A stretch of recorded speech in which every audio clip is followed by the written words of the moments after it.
চলমান পরিস্থিতিতে মাননীয় স্বরাষ্ট্র উপদেষ্টা জরুরি কিছু নির্দেশনা দিয়েছেন। এই নির্দেশনাগুলো আমরা বিশ্লেষণ করব এবং জনগণের কাছে কিছু আহ্বান জানাবো যে আপনারা সহযোগিতা করুন। দেখেন, অপারেশন ডেভিল হান্ট চলছে। আমি আগেই বলেছি, ডেভিল হান্টের সফলতা নির্ভর করে শিক্ষার্থীরা কতটুকু সময় কিভাবে কতটুকু সক্রিয় হয়ে মাঠে আছে তার উপর। যেমন সরকার চাপে পড়ে গাজীপুরের একটা ঘটনার পর অপারেশন লঞ্চ করেছে, এটা চলবে, এক পর্যায়ে থেমে যাবে। এবং এই অপারেশনের বিরুদ্ধে তো বিএনপি দাঁড়িয়েছে। আপনারা দেখেছেন যে নরসিংদীতে বিএনপির একটা অঙ্গ সংগঠনের উপজেলা পর্যায়ে দ্বিতীয় গুরুত্বপূর্ণ নেতা, সদস্য সচিব, স্বেচ্ছাসেবক দলের, তিনি আওয়ামী লীগের একজন চিহ্নিত হত্যা মামলার আসামি চেয়ারম্যান, তাকে ছাড়িয়ে আনতে থানায় গিয়েছেন এবং পুলিশকে মারধর করেছেন। তিনি কিন্তু বিএনপির উপজেলা পর্যায়ের নেতা, স্বেচ্ছাসেবক দলের সদস্য সচিব। নরসিংদীতে পুলিশকে মারধর করেছে এবং তাকে ছেড়ে দিতে বলেছেন। দ্যাট মিনস বিএনপির কারণে এই ডেভিলদেরকে ধরা কঠিন হয়ে পড়বে। বিএনপি এভাবে আওয়ামী ডেভিলদেরকে রক্ষা করছে। এজন্যে দর্শক, আমাদেরকে মাঠে থাকতে হবে, সতর্ক থাকতে হবে। ডেভিলদেরকে ধরিয়ে দিতে হবে, তাদেরকে মামলা দেওয়া এবং চালান দেওয়া পর্যন্ত আমাদেরকে সতর্ক থাকতে হবে। কারণ বিএনপি বিভিন্নভাবে এই ডেভিলদেরকে বাঁচিয়ে দেওয়ার জন্য জোরালো চেষ্টা করবে। এই যে নরসিংদীর ঘটনা যেটা বললাম, যে আওয়ামী লীগের একজন ইউনিয়ন পরিষদের চেয়ারম্যানকে গ্রেপ্তার করা হয়েছে, হত্যা মামলার আসামি, তাকে ছাড়িয়ে আনতে বিএনপি নেতারা দলবল নিয়ে গিয়েছে এবং পুলিশকে মারধর করেছে। যদিও ওই বিএনপি নেতাও কিন্তু ধরা পড়েছে, তাকেও ধরেছে, ইনস্ট্যান্ট থানার মধ্যে ধরেছে, বেশি চালাকি করতে গেছে না।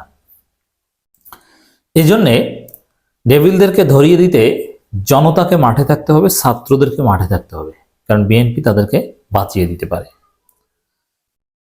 স্বরাষ্ট্র উপদেষ্টা বলেছেন, ডেভিল হান্টের ছোট বড় সব শয়তান ধরা পড়বে। ধরা পড়বে কি পড়বে না, ইট ডিপেন্ডস অন স্টুডেন্টস। স্টুডেন্টরা যদি মাঠে থাকে, ধরিয়ে দেয়, খবর দেয়, ফোন দেয় এবং পাহারা দেয়, হেল্প করে, ঘেরাও দিতে সহযোগিতা করে, ডেভিলদের পালিয়ে যাওয়ার বিভিন্ন প্রবেশ পথে অবস্থান করে, তাহলে ছোট বড় সব ডেভিলে ধরা পড়বে।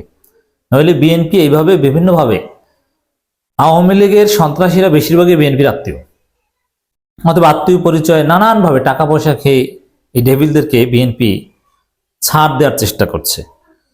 এজন্য স্বরাষ্ট্র উপদেষ্টার যে আহ্বান, ডেভিল হান্ট অভিযান নিরপরাধ কাউকে যেন হয়রানি করা না হয়, এছাড়া ছোট বড় সব শয়তান ধরা পড়বে, এই কাজগুলো বাস্তবায়নের জনগণের সহযোগিতা দরকার। ছোট বড় সব শয়তানকে ধরিয়ে দিন এবং নিরপরাধ কাউকে হয়রানি করবেন না। এখানে বিএনপি ব্যবসা করবে, আপনাদেরকে বাস্তবতাটা মাথায় নিতে হবে। বিএনপি আওয়ামী লীগের নেতাদের ছাড়িয়ে আনতে যাবে, পুলিশকে হামলা করে, পুলিশকে মারধর করবে, আবার নিরীহ লোকজনকে ধরিয়ে দেওয়ার ভয় দেখাবে বিএনপি, আওয়ামী লীগ ট্যাগ দিয়ে, তারপরে টাকা চাইবে, বলবে যে তোমাকে যৌথ বাহিনী ধরবে, আমাকে টাকা দাও, তাহলে আমি বাঁচাবো। এই ব্যবসা করতে পারে। এই ক্ষেত্রেও ছাত্রদেরকে সতর্ক থাকতে হবে। আমি একেবারে খোলামেলা বলছি ভাই, এটাই বাস্তবতা। এই কথাগুলো আমার মতো কেউ বলবে না। তারা বলবে যে একটা বিশেষ দল এই কাজ করছে, একটা বিশেষ দল প্রশ্রয় দিচ্ছে। আর ভাই, একটা বিশেষ দলকে জনগণকে বুঝতে দিন। আপনি ভয় পান কেন ওই স্বাধীন বাংলাদেশের নাম বলতে? বাংলাদেশের কোনোদিন ওই ফেসিবাদ আসবে না যে আপনি একটা বিশেষ দলের নাম বলবেন আর ওই বিশেষ দল ক্ষমতায় এসে আপনাকে পিটাবে। না, সেই যুগ আসবে না ভাই। একটা বিশেষ দল ক্ষমতা আসতে পারে, কিন্তু আপনাকে পেটানোর সক্ষমতা রাখবে না, তাহলে খবর আছে। অপারেশন ডেভিল হান্টের জালে চুনোপুটি থেকে রাঘব বোয়াল সবই ধরা পড়বে বলে জানিয়েছেন স্বরাষ্ট্র উপদেষ্টা লেফটেন্যান্ট জেনারেল অবসরপ্রাপ্ত মোহাম্মদ জাহাঙ্গীর আলম চৌধুরী। তিনি বলেন, অপারেশন ডেভিল হান্ট থেকে ছোট থেকে বড় সব শয়তান ধরা পড়বে, কেউ ছাড় পাবে না। এজন্যই আমাদের সহযোগিতা করতে হবে। পরে তিনি সাংবাদিকদের মুখোমুখি হন। এক প্রশ্নের জবাবে তিনি বলেন, যারা শয়তান তারাই ডেভিল হান্টে ধরা পড়বে। আইনশৃঙ্খলা বাহিনীর কর্মকর্তারাও ছাড়া পায়নি। অপারেশন ততদিন চলবে যতদিন দেশে ডেভিল মুক্ত না হয়। তবে অপারেশন ডেভিল হান্ট কোনো নির্দোষ ব্যক্তি যেন শাস্তি না পায়, সেজন্য সব ব্যবস্থা গ্রহণ করা হয়েছে। বিএনপিকে চেক দিলেই নির্দোষ ব্যক্তি কারণ এই বিএনপি মামলা বাণিজ্য করেছে, এখন এই গ্রেপ্তার বাণিজ্যেও তারা বিভিন্নভাবে প্রভাব বিস্তার করতে পারে। এই জন্য ছাত্রদের মাঠে থাকতে হবে। তিনি আরো বলেন, কারো বিরুদ্ধে কোনো মিথ্যা মামলা হলে সে বিষয়টি গুরুত্ব দিয়ে দেখা হবে। কোনো নিরপরাধ ব্যক্তি যেন মিথ্যা মামলায় হয়রানি শিকার না হয় সে বিষয় নিয়েও কাজ করছে আইনশৃঙ্খলা রক্ষাকারী বাহিনী। এ সময় স্বরাষ্ট্র উপদেষ্টা বলেন, রমজান নিত্য প্রয়োজনীয় জিনিসপত্রের দাম সহনীয় থাকবে, কারণ ছোলা খেজুর সরবরাহ বলো। এখন রমজানে যারা কৃত্রিম সংকট তৈরি করার চেষ্টা করবে কিংবা মজুদদারি করবে, সিন্ডিকেট করবে, তাদেরকেও ডেভিল হিসাবে চিহ্নিত করে ধরা হোক। এবং রমজানের ছাত্ররাও যদি মাঠে থাকে, তারা যদি এই ডেভিলদেরকে ধরতে সহায়তা করে, আমি মনে করি রমজানে একটা স্থিতিশীল পরিবেশ থাকবে ইনশাল্লাহ।